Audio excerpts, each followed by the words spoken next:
Hi guys, welcome back to our channel RK Career Point. Friends, TSPSC, APPSC groups junior assistant ఎగ్జామ్స్కి prepare అవుతున్నటువంటి క్యాండిడేట్స్కి general studies classes అయితే provide చేస్తున్నాను కదా. Topic wise questions అలాగే previous exams bits అయితే చూస్తున్నాను డైలీ. సో అదే క్లాస్లో భాగంగా ఈరోజు మనం క్లాస్ నెంబర్ 44 అయితే చూద్దామండి. This video is sponsored by academy. Friends, APSC, TSPSC, RRB, SSC ఎగ్జామ్స్కి ప్రిపేర్ అవుతున్నారు అయితే ఇండియాలోనే లార్జెస్ట్ లెర్నింగ్ ప్లాట్ఫామ్ అయినటువంటి అకాడమీ తప్పకుండా యూజ్ చేసుకోండి. అకాడమీలో ఏప్రిల్ 1 తర్వాత ప్రైస్ అయితే 10% హైక్ అవ్వబోతుందండి. తీసుకోవాలి, సబ్స్క్రిప్షన్ తీసుకొని ప్రిపేర్ అవ్వాలి అనుకున్న క్యాండిడేట్స్కి ఇదే మంచి టైం అండి. సో ఇక్కడ 3 monthsకి యాక్చువల్గా 4250 ఉంటుంది. 10% హైక్ తర్వాత 4675 అవ్వబోతుంది. 1 yearకి అయితే 9350 ఉంటుంది. 10% హైక్ తర్వాత 10285 అవ్వబోతుంది. మన యొక్క కోడ్ RKCP10 యూజ్ చేసినట్లయితే మీకు ఇంకా అడిషనల్గా 10% డిస్కౌంట్ కూడా రావడం జరుగుతుంది. సో వెంటనే తీసుకోండి. ప్రజెంట్ అకాడమీలో మంచి ఆఫర్ అయితే ఉందండి. సో ఇక్కడ 2 years తీసుకున్న క్యాండిడేట్స్కి 2 years సబ్స్క్రిప్షన్ తీసుకుంటే 3 months ఫ్రీగా లభిస్తుంది. 1 year తీసుకుంటే 2 months ఫ్రీగా సబ్స్క్రిప్షన్ అయితే లభిస్తుందండి. మన యొక్క కోడ్ RKCP10 అయితే తప్పకుండా యూజ్ చేయాలి. నెక్స్ట్ చూసినట్లయితే లక్ష్యం పేరుతో కాంప్రహెన్సివ్ బ్యాచ్ కోర్స్ అండి. గ్రూప్ 1 అండ్ గ్రూప్ 2 ఎగ్జామ్స్కి ఏప్రిల్ 1 నుంచి స్టార్ట్ అవుతుంది. ఆస్క్ మీ ఎనీథింగ్ పేరుతో మార్చ్ 31న చైతన్య దేవ్ సార్ క్లాస్ అయితే ఉంటుందండి. నెక్స్ట్ స్కాలర్షిప్ టెస్ట్ అండి. Junior assistant cum computer assistant ఎగ్జామ్స్కి ప్రిపేర్ అవుతున్న క్యాండిడేట్స్కి యూజ్ అవుతాయి. ఏప్రిల్ 2 అలాగే ఏప్రిల్ 3 ఈ టెస్ట్లు అయితే ఉంటాయి. ఫస్ట్ ర్యాంక్ తెచ్చుకున్న వాళ్ళకి 100% స్కాలర్షిప్ అయితే లభిస్తుంది. ప్లస్ ఫీచర్ చూసినట్లయితే రెగ్యులర్ డౌట్ క్లియరింగ్ సెషన్స్ ఉంటాయి, అన్లిమిటెడ్ PDF నోట్స్ ఉంటుంది, అన్లిమిటెడ్ ప్రాక్టీస్ టెస్ట్లు ఉంటాయి. అండ్ అలాగే 1 monthకి చూసినట్లయితే 1700 ఉంటుంది. మన యొక్క కోడ్ యూజ్ చేస్తే 1530గా రావడం జరుగుతుంది. 1 yearకి అయితే 9350 ఉంటుందని మన యొక్క కోడ్ RKCP10 తప్పకుండా యూజ్ చేయండి. యూజ్ చేసినట్లయితే 8415కే రావడం జరుగుతుంది. So everything is set, let's crack it. Thank you. ఇందులో చూడబోయే టాపిక్ వచ్చేసి పర్యావరణము. ఇందులో ఫస్ట్ క్వశ్చన్ చూద్దాం. ఎన్విరాన్మెంట్ అనే పదాన్ని క్రింది ఏ ఫ్రెంచ్ భాషా పదం నుంచి గ్రహించారు? ఆన్సర్ ఆప్షన్ 3 1 and 2 అనగా ఎన్విరానర్, ఎన్విరాన్ అనే పదాల నుంచి ఎన్విరాన్మెంట్ అనే పదాన్ని గ్రహించడం అయితే జరిగింది. నెక్స్ట్ వన్, ఈ క్రింది వాటిలో భౌతిక పర్యావరణం కానిది ఏది? Answer option 4 జీవావరణము. నెక్స్ట్, భూపరితలము సముద్ర అడుగు భాగంలో వ్యాపించి ఉన్న మట్టి, ఖనిజాలు, రాతి పొరను ఏమంటారు? ఆప్షన్ 3 శిలావరణం అంటారు. నెక్స్ట్, క్రింది వాటిలో ముఖ్యమైన శిలా జాతులు ఏవి? ఆన్సర్ ఆప్షన్ 4 పైవన్నీ అనగా అగ్నిశిలలు, అవక్షేప శిలలు, రూపాంతర శిలలు. నెక్స్ట్, శిలల గురించి అధ్యయనం చేసే శాస్త్రాన్ని ఏమంటారు? ఆన్సర్ ఆప్షన్ 1 పెట్రాలజీ అంటారు. నెక్స్ట్, భూగోళంపై సముద్రాలు సుమారు ఎంత శాతము ఆక్రమించి ఉన్నాయి? Answer option 2 71%. నెక్స్ట్, జలావరణంలోని మొత్తం నీటిలో ఉప్పు నీటి శాతము ఎంత? Answer option 1 97%. నెక్స్ట్, భూమి చుట్టూ వాయువుల మిశ్రమం ఒక పొరలా ఆవరించి ఉంటుంది. దాన్ని ఏమంటారు? ఆన్సర్ ఆప్షన్ 2 వాతావరణం అంటారు. నెక్స్ట్, సముద్ర మట్టం దగ్గర వాతావరణ పీడనము ఎంత?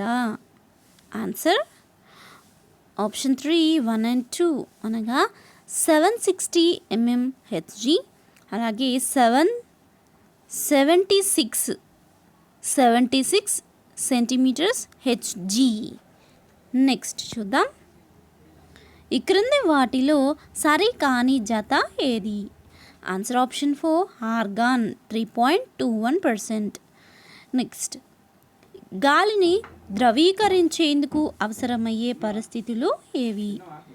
ఆన్సర్ ఆప్షన్ 4 1 and 2 అధిక పీడనము, అల్ప ఉష్ణోగ్రత. నెక్స్ట్, గాలిని ద్రవీకరించి దానిలోని నైట్రోజన్ను ఏ పద్ధతి ద్వారా వేరు చేస్తారు? ఆన్సర్ ఆప్షన్ 2 అంశిక స్వేదనం పద్ధతి ద్వారా వేరు చేస్తారు. నెక్స్ట్, క్రింది వాటిలో సరైంది ఏది? ఆన్సర్ ఆప్షన్ 3 అనగా సముద్ర తీర ప్రాంతాల్లో గాలిలో తేమ అధికంగా ఉంటుంది.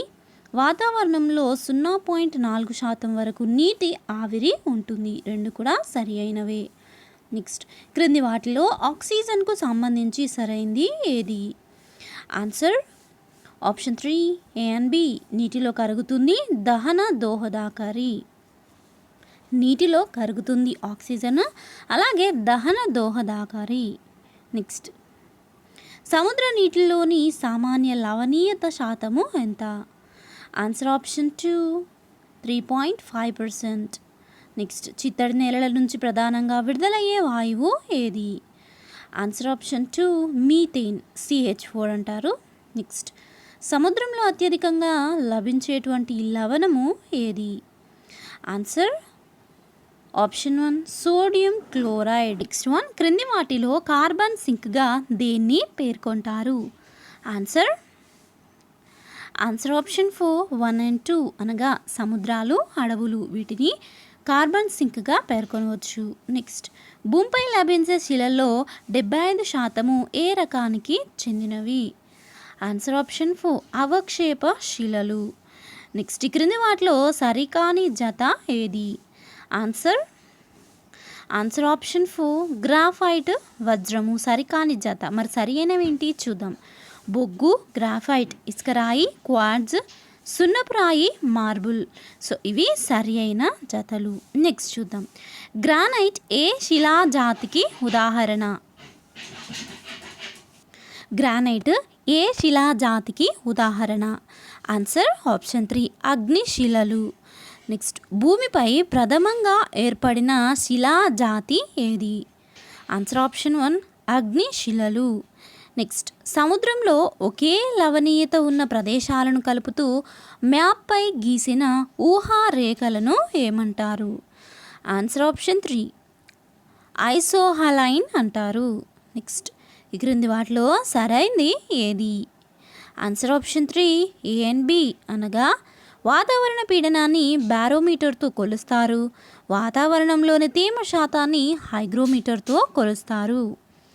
నెక్స్ట్, ఈ క్రింది వాటిలో బొగ్గు పులుసు వాయువు ఏది? Answer option 2 carbon dioxide, CO2. Next, వాతావరణంలో అధిక శాతంలో ఉన్న జడవాయువు ఏది? Option 3 organ. నెక్స్ట్, వాతావరణంలోని ఏ ఆవరణము అధిక సాంద్రతను కలిగి ఉంటుంది? ఆన్సర్ ఆప్షన్ 2 ట్రోపో ఆవరణము అధిక సాంద్రతను కలిగి ఉంటుంది. నెక్స్ట్, జెట్ విమానాలు ఎగిరే ఆవరణము ఏది? ఆన్సర్ ఆప్షన్ 1 స్ట్రాటో ఆవరణము. నెక్స్ట్, క్రింది ఏ వాతావరణ పొరలో ఉల్కాపాతం సంభవిస్తుంది? Answer option 2 మీసో ఆవరణము. నెక్స్ట్, క్రింది వాటిలో ప్రాథమిక కాలుష్యకాలు ఏవి?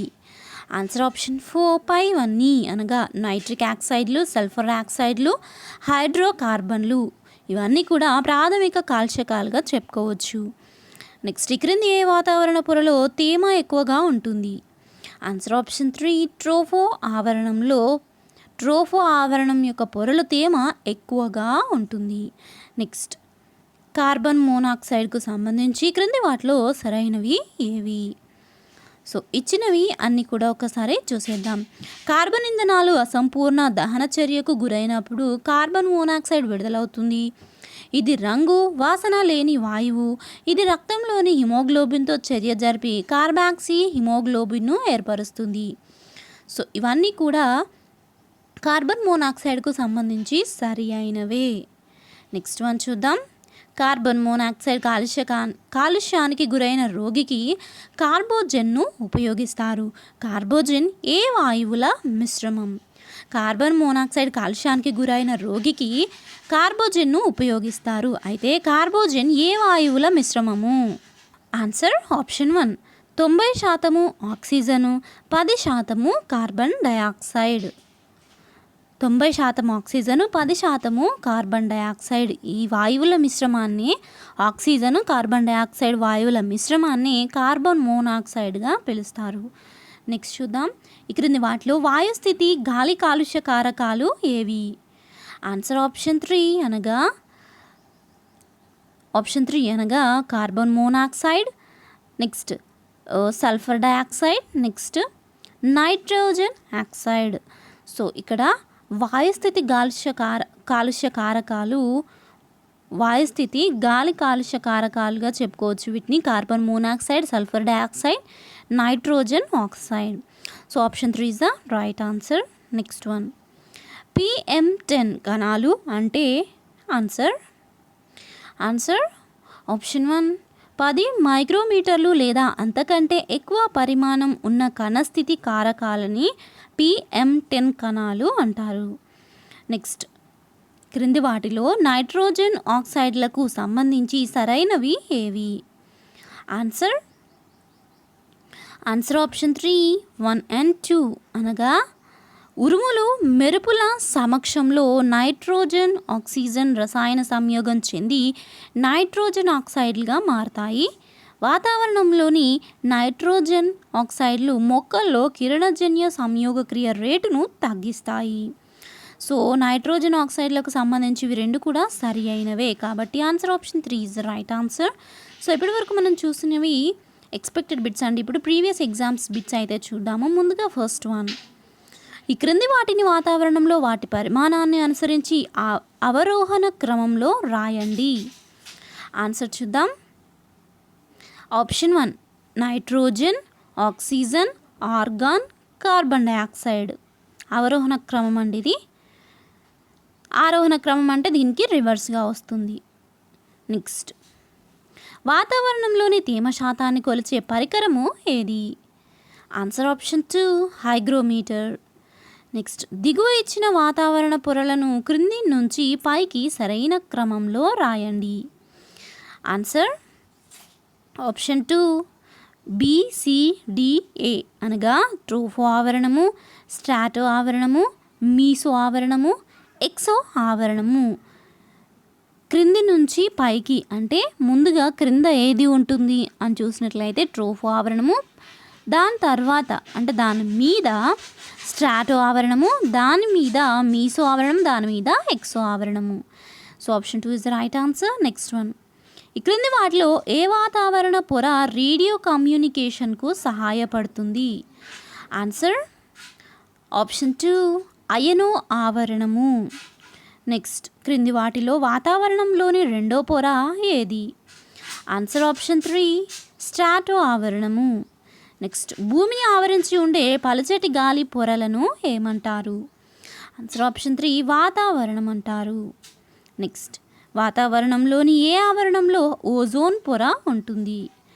Answer option 2 స్ట్రాటో. వాతావరణంలోని స్ట్రాటో ఆవరణంలో ఓజోన్ పొర ఉంటుంది. నెక్స్ట్ ఈ క్రింది అంశాలను జతపరచండి. సో ఇక్కడ వాయువులు వాటి యొక్క శాతాలు ఇచ్చారు, వీటిని మ్యాచింగ్ చేయాలి. సో చూసేద్దాం. నైట్రోజన్ 78%, ఆక్సిజన్ వచ్చేసి 21%, ఆర్గాన్ వచ్చేసి 0.93%, carbon dioxide 0.04%. Nitrogen 78%, oxygen 21%, organ 0.93%, carbon dioxide 0.04%. So friends చూసారు కదా, ఈ క్లాస్ మీకు నచ్చినట్లయితే వీడియోని లైక్ చేయండి. దీనికి సంబంధించినటువంటి PDF లింక్ కావాలి అనుకున్నవారు కామెంట్ సెక్షన్లో అడగండి, లింక్ అయితే సెండ్ చేస్తాను. అలాగే నెక్స్ట్ క్లాస్లో మరో ఇంపార్టెంట్ టాపిక్ యొక్క previous exams bits, expected bits అయితే చూద్దామండి. Thank you friends, have nice day, bye.